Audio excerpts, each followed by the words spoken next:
Hello, YouTube, and welcome back to another video. Today, I'm going to go through unscripted, and the video title and thumbnail are a lot different than what you're used to looking at. So I'm going to try to make an effort today to try to just tell you exactly what matters without trying to be bang, bang, bang. Here's all the hot headlines and why we should be scared or why we should be bullish. All right, let's go through. I don't have anything scripted, so hopefully you guys enjoy this. What I noted today on the stream is that we actually went all the way for a gap fill on the S&P 500. And before I hit record, I noticed that our low of the day is important for two reasons. First of all, we got a gap fill. So a gap fill and pass. We opened and closed at roughly 455. As we go into OPEX, that'll be particularly important because we're still pointing up. And as of right now, we are set to close at or near the high of the week, which means we have our bottoming pattern, and then we close over the candle high 1, 2, 3, 4 times. So as long as we maintain 451.43 or 1 cent over last week's high tomorrow, that's good. Now I want you to pay attention to a number here. Look at the low of the day. It's going to be shown right here. The low of the day for today is 453.89. Is that level significant? Again, we fill the gap, but is the low of the day significant? Yes, it is. Let's look to this weekly high right here. Why? It's the last top before we get to our 52-week high all the way up here. What's this high? It's at 453.67. So what does that mean? 0.67, and our low of the day is 0.89, which means we actually did not even back test this area here. We actually got a bounce off an area that's a little bit higher. So it appears like we're set to run to test this high at 450 into next week. And I say that because if we close near the high of the week, it usually means we get a higher high. A higher high for next week would mean 457. So if we now pop over to QQQ and we try to think about that same thing here, where is our low of the day? 389 and on a gap fill and a pass. Why does that matter? Let's look back here to our 52-week high. This is a high. If we can hold this area, like we're looking to run to all-time highs, like XLK, like SMH. So what's the high here? It's 387.98, basically 388. What was our low of the day again? Again, that number is right up here if you want to look for it. Our low is 389.04, saved by $1 on the NASDAQ or QQQ.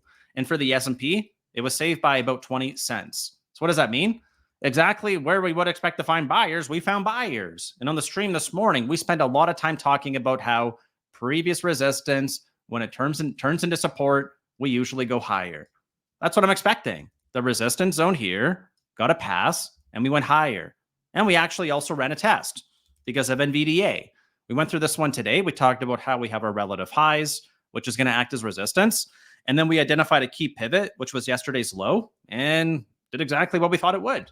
So the charts are doing what we would think they do. Right, hit the high, right down to the pivot, right down to the low, dead cat bounce back up to the pivot and reject. So what does that mean? The technical analysis is working. So when technical analysis works, it usually means that the market is in a period where it's more predictable. What do we have that's predictable right now? Well, apparently there's no recession. We're currently into greed, which means people want the chart to go up. Seasonality is kicking in, and bankers want to get their bonuses. So what does that mean? We're probably going up more. That's what I think. We might get a little bit of indigestion here. We're definitely having a hard time holding this uptrend. So if we start to go sideways, what that'll mean is that we're going to lose this angle of ascent or this uptrend, but it does not mean we need to go lower. We can go up, we can flag out, and then we can go up more. The warning sign that we talked about for the market going lower is right here. And without boring you, I encourage you to pause the video, but we have 3 warnings here. I've talked extensively about these.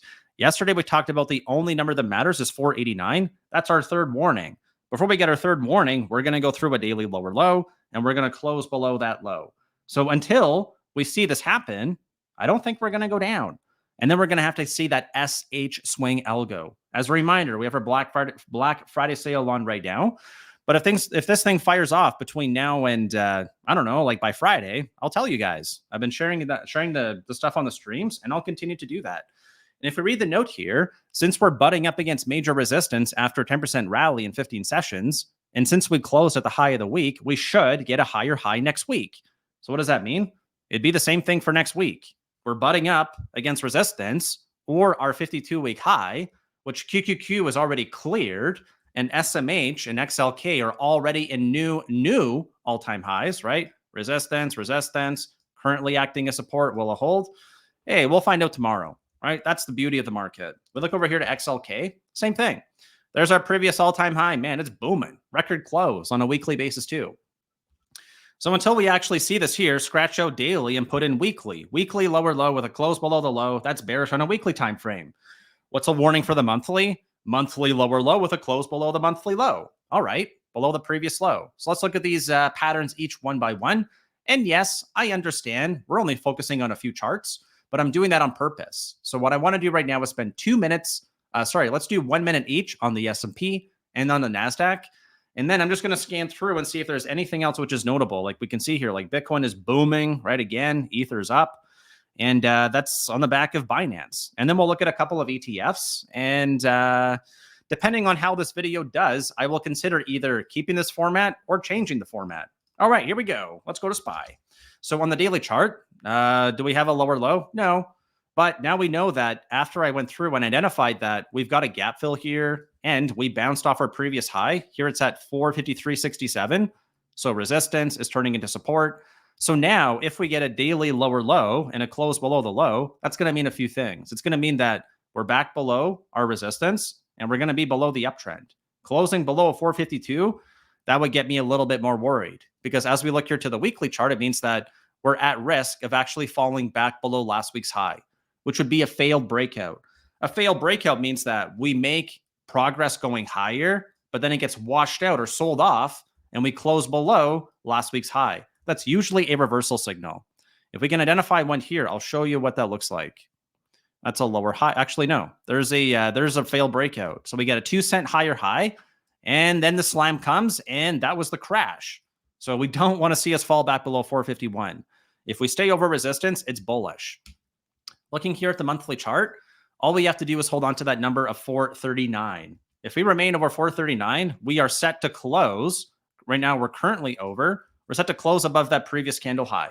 That would be bullish. There you go. There's SPY. Let's look over here to QQQ. QQQ, we're over resistance. We're looking for our all-time high to get claimed. We got higher lows forming here. Same note. If we get a daily lower low, I'll be watching for this high right here. If it loses it, if it falls below it, it's bearish. If not, dominant trend is up. We're probably going to keep going higher. Santa Claus is coming to town. If you have a look at the weekly chart, this will be our strongest weekly close going all the way back to January of 2022. That's nearly 2 years ago. This is also going to be one of our strongest closes ever. I'm talking about 1, 2, 3, 4, only 4 or 5 times we've actually closed over this area. So for QQQ, this is going to mean that XLK and SMH are already continuing higher. Finally, looking here at our psychology chart, looks pretty bullish to me. If we close the month over this area and we're closing at or near the high of the week, what should happen? Well, we should get follow through. We should keep going up. I know this video might be a little bit more boring than the previous ones, but if you enjoy it, please consider smashing that thumbs up. And if you want to come join me, Justin from YouTube, after I sign off these videos and you want to join us for our Black Friday sale, you can click on the link on the left-hand side. If not, thank you so much for tuning in, and I'll see you guys for the opening stream on Friday morning. Thank you so much.